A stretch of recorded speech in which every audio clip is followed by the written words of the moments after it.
de penetración, o sea, cuando invaden los glóbulos rojos, o sea, estos glóbulos rojos van a ser invadidos por este parásito, ¿no? Además del hígado también. Se dice que son metaxénicos porque estos parásitos van a necesitar de un huésped para transmitir la enfermedad, en este caso el hombre. Con respecto a la taxonomía, tenemos que pertenece al reino Protozoa, al filo Apicomplexa, es de la clase Sporozoae, es del orden Eucoxidida, de la familia Plasmodidae y pertenece al género Plasmodium. Con respecto a su epidemiología, existen más de 150 especies de Plasmodium, pero 5 de ellos son los que van a infectar al hombre. Estos son, por ejemplo, el Falciparum, el Vivax, el Malariae, el Ovale y el Plasmodium knowlesi. Y bueno, sabemos que para su diagnóstico, para que sea el más adecuado, primero debemos de saber de dónde proviene el paciente, ¿no? O sea, hay que saber sus antecedentes. Para ello vamos a ver las zonas endémicas, ¿no? Donde se desarrolla, donde vive este parásito. Bueno, desde hace 3 años se viene mencionando una quinta especie, ¿no? Que es el Plasmodium knowlesi. Si bien es cierto, esta especie se conoce desde el año 1965, pero desde el año 2004 hasta el 2015 se han ido reportando casos de este tipo de parásito, ¿no? Bueno, que al inicio probablemente era entendible porque no había una forma práctica a nivel del microscopio, ¿no? Que podría diferenciar de las demás especies. Y tampoco no se sabía si algunos casos eran Malariae o knowlesi, ¿no? Sobre todo en los países de Asia y África, donde se desarrollaban estas enfermedades. Bueno, porque acá en el Perú no se presenta ese tipo, solamente acá no tenemos Malariae, ¿no? Solo el Vivax y Falciparum. El Falciparum, que es el más abundante. Pero al parecer la reacción en cadena de polimerasa, cuando apareció este tipo de examen, ya se pudo identificar a este tipo de parásito, knowlesi, ¿no? Que es un tipo de especie de parásito que infecta también al hombre. Entonces, las zonas endémicas del Plasmodium falciparum va a ser en las zonas tropicales, en las zonas subtropicales y templadas como Iquitos y Piura. El Plasmodium vivax vive generalmente en las zonas tropicales también, subtropicales y templadas, como la selva del Cusco, Madre de Dios y algunos lugares andinos. El Malariae, su distribución va a ser esporádica. El Ovale habita en las zonas del oeste de África, en las islas del Pacífico Sur. ¿No? Y el knowlesi se va a encontrar en el sudeste asiático y es común en Malasia. Vamos al tipo de reproducción. Bueno, tiene 2 ciclos sexuales, ¿no? Este parásito tiene 2 ciclos sexuales. Uno, que se va a reproducir en el mosquito, y el otro tipo de reproducción se va a dar en el huésped, en este caso el humano. En el humano van a ocurrir 2 tipos. En el humano van a ocurrir 2 procesos importantes, como la esquizogonia y el otro es la gametogonia. La esquizogonia es la reproducción sexual que va a producir a nivel del hígado, ¿no? Tanto en el hígado como en el eritrocito. Y la gametogonia viene a ser cuando ya se rompen los eritrocitos. En el vector, por otro lado, en el vector ocurre la esporogonia, que es una de las fases de la reproducción sexual donde aparecen los esporozoitos, ¿no? Y este esporozoito es la forma parasitaria infectante del humano. Por ejemplo, cuando una persona se infecta o contagia de malaria es porque ha ingresado, ¿no? Han ingresado al organismo estos esporozoitos. Y bueno, una característica de cuando se rompen los glóbulos rojos es la presencia de mozoína. Bien, tenemos acá el ciclo vital, ¿no? Es un poquito complejo porque ocurre en dos ocasiones, en el huésped y en el vector, ¿no? En el vector que es el mosquito Anopheles. Primero debemos saber que los mosquitos machos, los machos no se alimentan de sangre, ¿no? Son las hembras las que van a alimentarse de sangre y estas van a transmitir la enfermedad. Y bueno, con respecto a su ciclo vital, pues tenemos aquí a un mosquito Anopheles, ¿no? A un mosquito Anopheles enfermo, ¿no? Que tiene sus glándulas salivales al parásito. Al picar al humano, este va a inocular la forma parasitaria, ¿no? La forma parasitaria infectante, como es el esporozoito. Una vez que le pica, por vía sanguínea va a llegar al hígado, ¿no? Donde se va a reproducir el esquizonte hepático. Y bueno, a este ciclo se le va a llamar un ciclo exoeritrocitario. Luego este esquizonte se va a destruir, ¿no? Se rompe y los que salen son los merozoitos. Estos merozoitos son los que van a parasitar al glóbulo rojo, ¿no? También van a parasitar al glóbulo rojo. Entonces ahí viene una de las características, ¿no? De la malaria, que va a producir destrucción del glóbulo rojo. Y por ende también el paciente va a presentar anemia. Una vez que parasita, igual se van a producir sus estadios, ¿no? Y bueno, se va a llegar a la fase del esquizonte, donde un grupo de estos esporozoitos van a seguir infectando a un glóbulo rojo y el otro grupo se va a convertir en gametocitos. Y entonces, ahí se encuentra el mosquito infectado, luego pica a la persona, infecta y al succionar la sangre va a contraer el parásito, ¿no?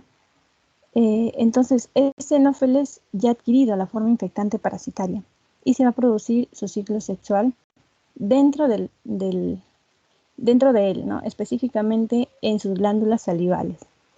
Entonces va a pasar por la fecundación, ¿no? Por la formación del ovoquiste, y este se rompe y libera sus esporozoitos, ¿no? Y si pica al humano va a transmitir la enfermedad, ¿no? Y así empieza un nuevo ciclo.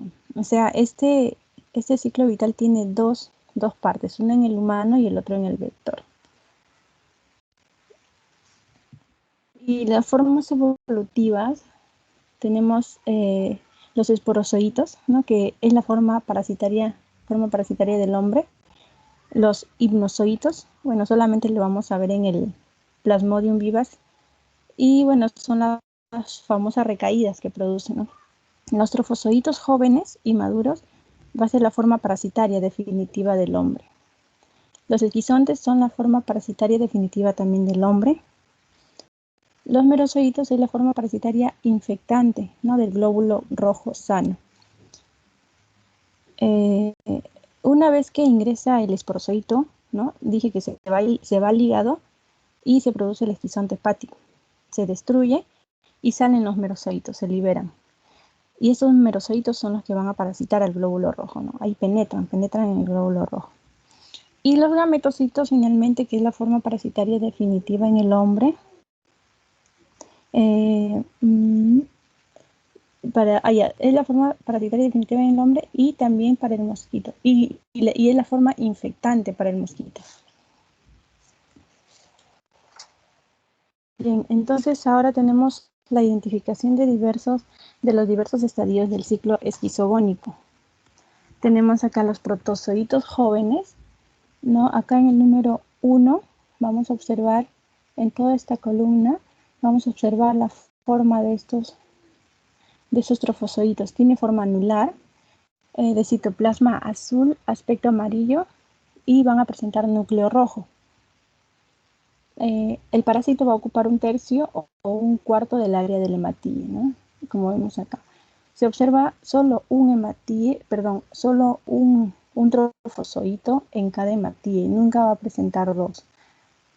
Nunca un hematíe va a presentar dos trofozoitos. En el punto 2, los trofozoitos medianos y adultos van a presentar forma variable, ¿verdad? ¿No? Formas variables y va a ocupar la mitad o un cuarto del área del hematíe. El hematíe se va a presentar agrandado, ¿no? Se va a agrandar y va a presentar gránulos de Schüffner. Estos son los gránulos de Schüffner. El núcleo va a ser único en posición variable, citoplasma vaculado de color azul con gránulos de hemozoína. Y esto es por la destrucción. Los gránulos de hemozoína se van a observar por la destrucción de los glóbulos rojos. En los esquizantes jóvenes, aquí en esta columna, van a presentar núcleos en división, los núcleos en división de color rojo, citoplasma en forma irregular con gránulos de hemozoína y hematíes con gránulos de Schuffner. Los esquizantes maduros van a tener citoplasma dividido, el pigmento de hemozoína se agrupa al centro, ¿no?, del hematíe, el pigmento de hemozoína. Y los hematíes van a estar deformados, pálidos y con gránulos de Schuffner. Los microgametocitos, que son los elementos masculinos, van a presentar un núcleo laxo de color rojo poco intenso. El citoplasma de color violeta, los gránulos de hemozoína en menor cantidad se van a presentar que en el macrogametocito, ¿no? En el macrogametocito, que es el elemento femenino, estos de acá, van a presentar forma redondeada y con un solo núcleo. Citoplasma intensamente coloreado en azul, el núcleo es compacto y rojo y van a presentar gran cantidad de pigmentos de hemozoína. Bien, con respecto al diagnóstico, vamos a tener primero la colección de la muestra. Bien, ahora sabemos que debido a que el Plasmodium falciparum puede progresar muy rápidamente a malaria severa, el diagnóstico tiene que ser un tema urgente, ¿no? También es importante que los frotices gruesos, ¿no?, de bota gruesa estén completamente secos antes de colorear. Y estos se deben secar a una temperatura de 37 grados de 15 a 30 minutos. La muestra por pinchazo del dedo, la muestra puede ser por pinchazo del dedo o punción venosa, ¿no?, en tubo con EDTA, ¿no?, o sea, con anticoagulante. Y van a ser teñidas antes de la hora. Ya, entonces acá vamos a tener en cuenta los datos clínicos del paciente. O sea, como les mencioné en un inicio, que es importante la epidemiología, a dónde viajó, la fecha de retorno, ¿no?, y los inicios de los síntomas, cuánto tiempo. El tiempo entre la picadura y el inicio de síntomas es de 9 a 14 días, ¿no? Esto es para Plasmodium falciparum, para el vivax, para el ovale y el novulesi, ¿no? Y hasta 40 días para el Plasmodium malariae. Tenemos otro examen como diagnóstico, la observación del frotis sanguíneo. Estos son los delgados y gruesos, ¿no? La coloración va a ser con Giemsa. Con respecto al frotis grueso, es útil para la detección, ¿no?, por el gran volumen de sangre, ¿no?, que se va a usar para este examen. Y durante la coloración sucede una lisis, ¿no? Se va a romper una lisis hiposmótica del eritrocito, dejando a los parásitos libres sobre un fondo de restos de hematíes. Y los núcleos de leucocitos también se van a dejar libres los núcleos de leucocitos y plaquetas. En los frótices delgados, va a servir para identificar, ¿no?, el frotis grueso y el frotis delgado. La diferencia es que el frotis grueso solo no va a ser útil para la detección, solo va a detectar, o sea, si hay o no hay.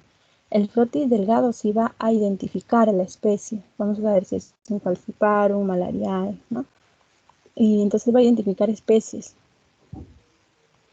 Son los estándares, estos frotices delgados se llaman estándares de oro, ¿no?, para la identificación de especies. La fijación del frotis con metanol previa a la coloración preserva la morfología, va a conservar la morfología del eritrocito, así permitiendo observar el tamaño del eritrocito, ¿no?, y el organismo dentro del mismo. O sea, el parásito se va a observar penetrado aquí en este eritrocito. Y todo ello se debe observar con un objetivo de 100X, ¿no? Y también con aceite de inmersión para mejor visualización. Y bueno, solo se reporta y solo reportarse como negativo después de observar por lo menos 200 campos en un frotis grueso. Y también se recomienda examinar muestras adicionales cada 12 horas por 3 veces. También existen otros métodos diagnósticos como la microscopía de fluorescencia, que usa la tinción de naranja de acridina de gotas gruesas, extensiones finas y técnica de QVC, que es capa leucocitaria cuantitativa. También la proteína C reactiva para las parasitemias muy bajas en pacientes con antígenos positivos y gota gruesa negativa. También la detección rápida de antígeno por método inmunocromatográfico, ¿no? Que detectan antígenos específicos, ¿no? Como las proteínas. El periodo de incubación para el Plasmodium falciparum es de 12 días con un promedio de 9 a 15 días. Para el Plasmodium vivax va a ser 14 días con un promedio de 10 a 20 días y entre 8 a 13 meses se va a dar una recaída. El Plasmodium malariae, su periodo de incubación es de 30 días con un promedio de 20 a 40 días. Bien, acá en cuanto a la importancia clínica, tenemos que la crisis febril va a ser el cuadro clásico, ¿no? Que va a comenzar con escalofríos, ¿no? Luego aparece una fiebre brusca que demora entre 1 a 2 horas y finalmente se resuelve con sudoración profusa, ¿no? Y retorno a la temperatura normal. Y la periodicidad típica de estas crisis va a durar 48 horas en el Plasmodium falciparum y Plasmodium vivax, en el ovale también. Y va a durar 72 horas en el malariae. Y 24 horas la fiebre va a durar en Plasmodium knowlesi. Bien, ahora la fiebre se va a acompañar de los siguientes síntomas como cefalea, mialgias, malestar general, esplenomegalia, anemia y molestias también gastrointestinales, ¿no? Como náuseas, vómitos, diarreas también.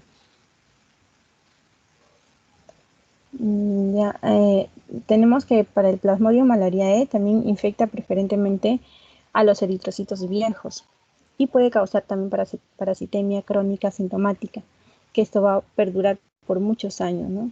También la proteinuria es un hallazgo frecuente en la infección por malariae y esto puede evolucionar a síndrome nefrótico en niños. En cuanto al tratamiento, tenemos que primero, malariae, por ejemplo, en el malariae sin complicaciones, el objetivo va a ser, ¿no?, curar la infección con la mayor prontitud posible. Entonces, de esta manera se previene la progresión a la forma grave, ¿no?, y la morbilidad adicional. Vamos a hacer un seguimiento de los pacientes, eso es importante. Vamos a reducir la transmisión de la infección, ¿no?, prevenir la aparición y propagación de resistencia a los medicamentos antiamarílicos. Y acá tenemos en malaria grave, vamos acá a evitar la muerte, ¿no?, en caso de malaria cerebral y también cuando se presenta malaria en el embarazo. La resistencia a los antiamarílicos, en Plasmodium falciparum, ¿no?, va a ser resistente a todos los antiamarílicos, ¿no?, a la modiaquina, a la cloroquina, a la mefloquina, a la quinina y sulfadoxinipirimetamina, ¿no?, que son derivados de la artemisinina. Bueno, eso es todo. Gracias. Muy bien. El Plasmodium es una enfermedad endémica en el Perú. Los tenemos casi en todo el norte porque ahí vive nuestro, ¿cómo se llama?, vector. Y este vector es el que justamente pues ocasiona todo el problema. Se hacen periodos de desinfección justamente para cortar el ciclo biológico en este caso, ¿no? Pero desgraciadamente no, ahora mismo no hay una suficiente personal que están haciendo. Nosotros vamos a tener una emergencia de todos estos tipos de parásitos, porque ahorita todo el mundo está dedicado al COVID, ¿no? Entonces, pero nadie reporta ahorita cuántos casos de Plasmodium, de dengue que tenemos, que son las enfermedades por transmisión de estos mosquitos, porque si bien es cierto, hay un programa de desinfección, pero ahorita están pues abocados a otro tema, que ese va a ser un gran problema de salud en estos meses, ¿no? En la que el vector justamente se reproduce. Entonces, y aquellos que están viajando, que viajan y regresan, a veces infectados, y se ha visto casos de Plasmodium por, entre comillas, infecciones acá en Lima, ¿no? Importados de otro lado. Entonces, a tener cuidado con los mosquitos y sobre todo, no, sobre todo en este caso por el zancudo. ¿Ok? Muy bien, ¿quién sigue, por favor?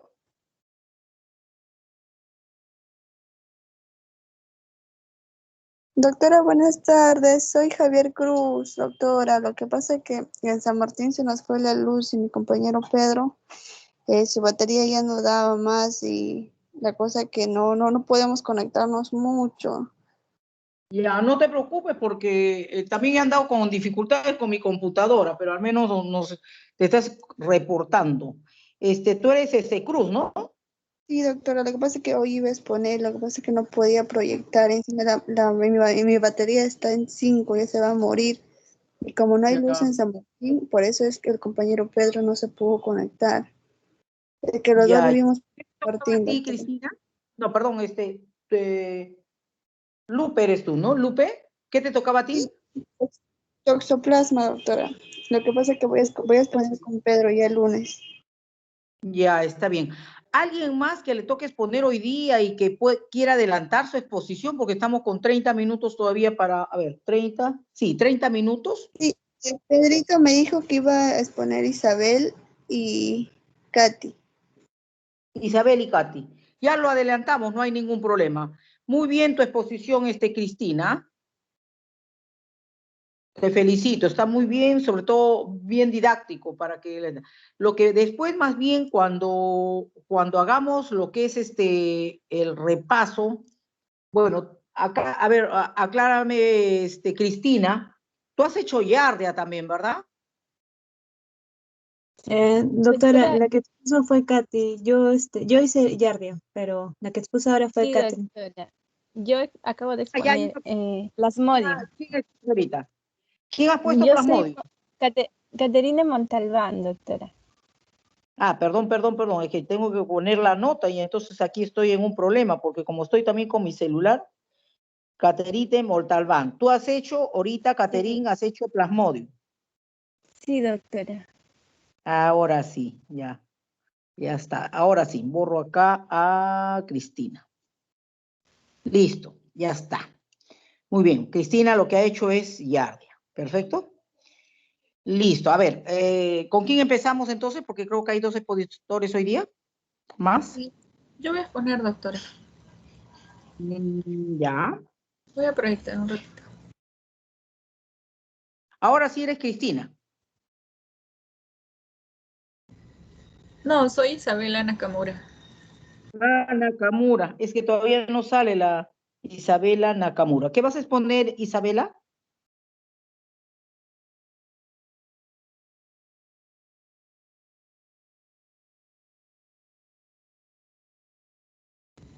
Isospora.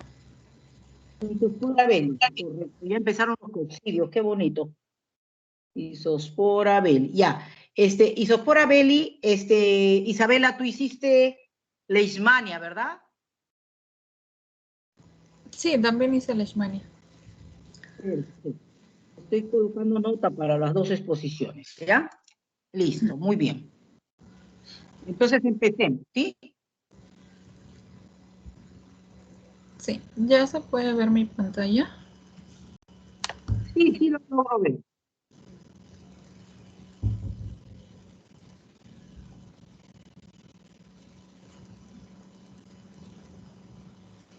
Ya. Buenas tardes, doctora, compañeros. Voy a hacer la práctica número 10, que es Isospora belli, que ahora, bueno, la llama Citoisospora belli. Fue descrito por Virchow en 1860, pero no fue denominado como tal hasta 1923. Va a afectar a adultos y niños de forma transitoria, pero puede llegar a ser crónica en pacientes inmunocomprometidos.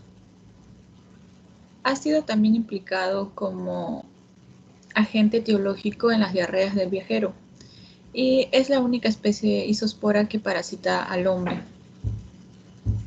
Los quistes son resistentes a condiciones del medio ambiente, pudiendo permanecer viables durante meses en ambientes frescos y húmedos.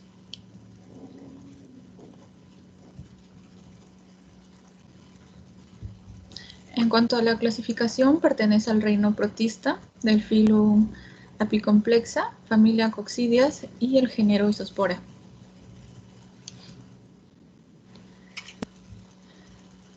Este es el ciclo biológico. Es un ciclo directo o monoxeno porque hay un solo hospedero. Va a comenzar con el estadio infectante, que es el ooquiste maduro o esporulado, que ya tiene los esporozoitos. Entonces, el humano puede ingerir este ooquiste maduro con esporozoitos y van a ser liberados en el intestino delgado. Principalmente en el duodeno distal y el duodeno proximal. En el intestino delgado, donde está este ooquiste maduro, se va a romper y se va a liberar los esporozoitos y van a ingresar a la célula por el complejo apical. Y en la célula van a empezar la merogonia o esquinogonia para formar el meronte o el esquizonte. Luego se va a liberar los merozoites al lumen intestinal y van a volver a invadir otra vez estas células. Algunos merozoites pueden iniciar la gametogenia. Esto va a durar más o menos una semana después para que pueda ocurrir esto, y algunos merozoitos van a iniciar el ciclo sexual. Van a formar los gametos, microgametos y macrogametos en células intestinales distintas. Se va a liberar el gametocito y van a fertilizar al macrogameto formando este huevo. En el interior del ooquiste inmaduro, este va a pasar a llamar, el interior del ooquiste inmaduro va a pasar a llamarse esporoblasto. Luego se va a dividir en dos para formar esporozoitos. Por lo tanto, en las heces frescas es más probable que se encuentren ooquistes inmaduros con un esporoblasto, ya que estos van a necesitar más tiempo para dividirse. Sin embargo, también puede darse el caso que se puedan encontrar dos esporoblastos. Entonces, salen los ooquistes en heces, que es el estadio diagnóstico. Estos van a empezar a esporular. El esporoblasto se va a dividir en dos.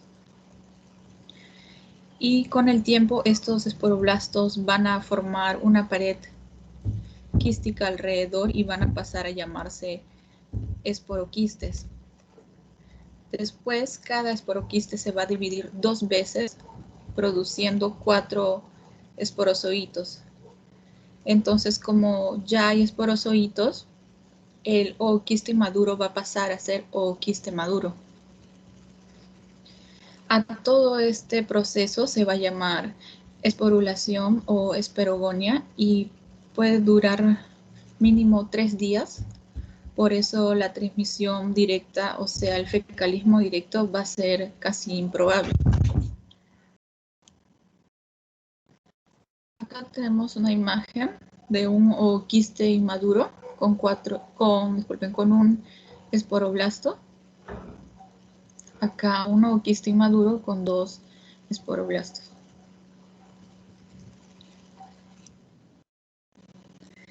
En general, el tamaño va a ser de 30 micras por 12.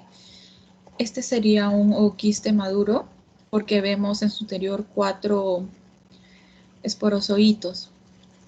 La pared de este va a tener dos capas, una interna que es lisa, delgada e incolora, y una externa que va a ser dura y casi impermeable.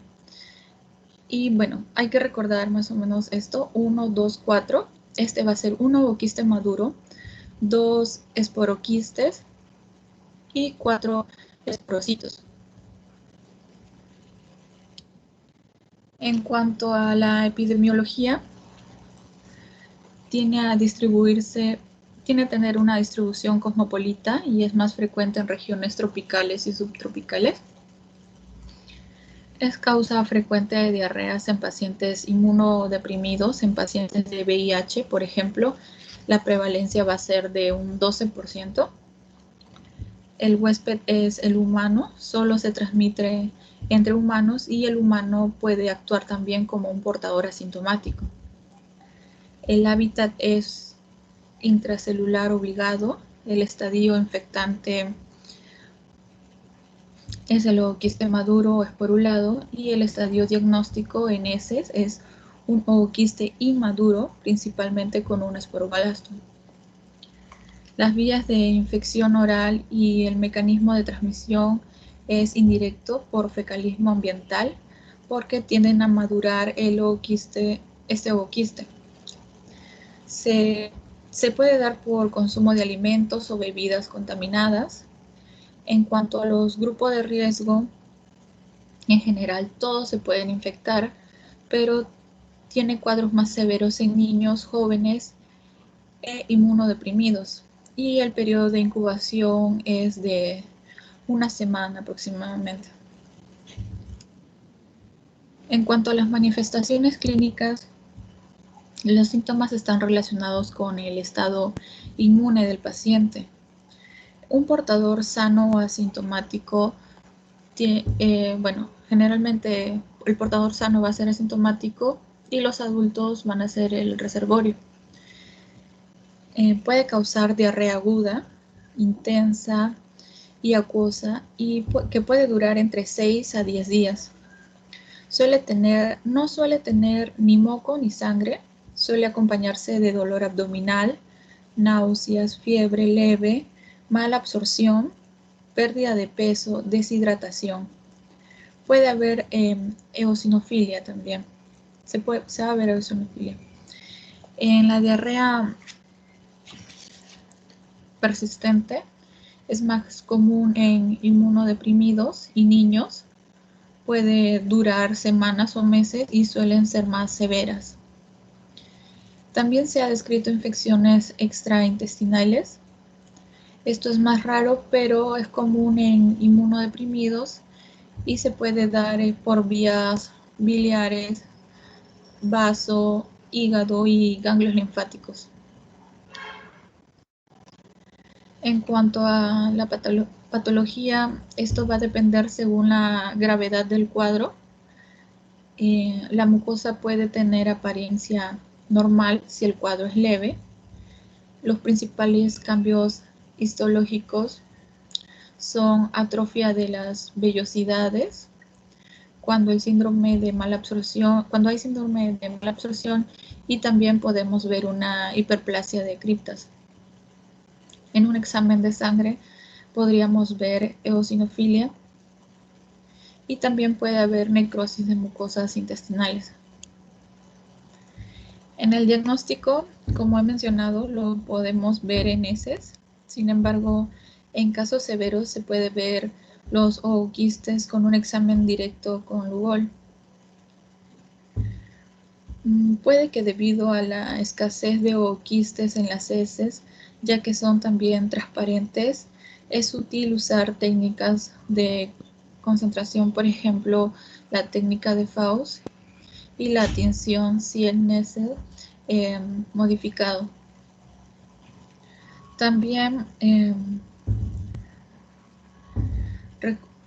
bueno, sí, también recuerden que hemos hablado de los eosinófilos que pueden estar presentes en el análisis de heces. Estos cristales de Charcot-Leyden, que son unas proteínas básicas de los eosinófilos que cuando se mueren son liberados y van a formar estos cristales que son largos y con unas puntas. Es un hallazgo poco frecuente y no específico.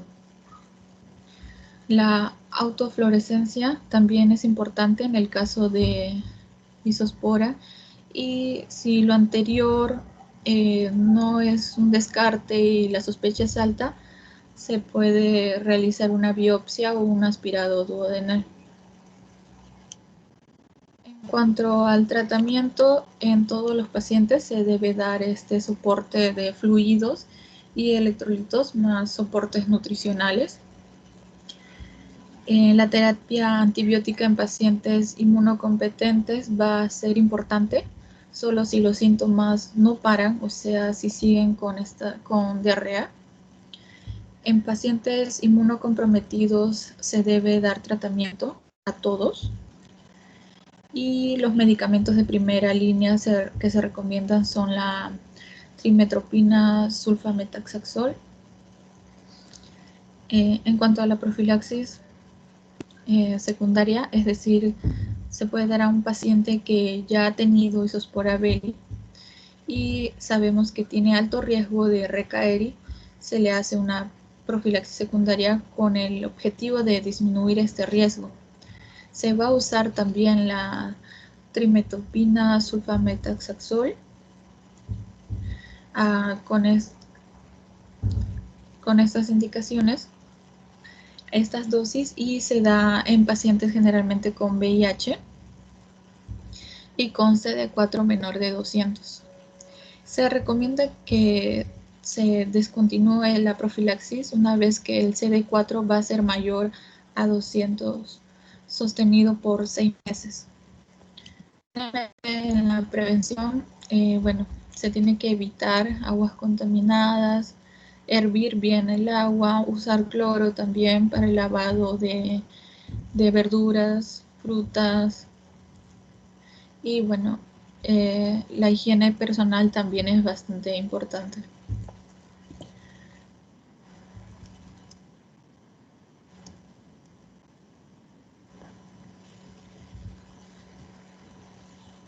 Es todo, doctora. Ya. Muy bien, empecemos de una vez porque no estamos con el corto del tiempo. Por favor, la otra exposición. Doctora, creo que solo íbamos a poner Katy y yo. ¿No hay más expositores entonces? No, es que también iba a ser Pedro, pero Pedro creo que no tiene luz, entonces solo es Katy y yo. Ok. Muy bien, entonces todo lo dejamos al pendiente para el día lunes. Ojalá que no haya mayor dificultades, ¿ya? Entonces, ya avancen a hacer sus trabajos y nos estamos viendo el día lunes, ¿correcto? Chicos, Sí, muy bien. Cuídense bastante, hasta luego. Hasta luego. Hasta luego. Hasta luego, doctora. Hasta luego, chao chicos.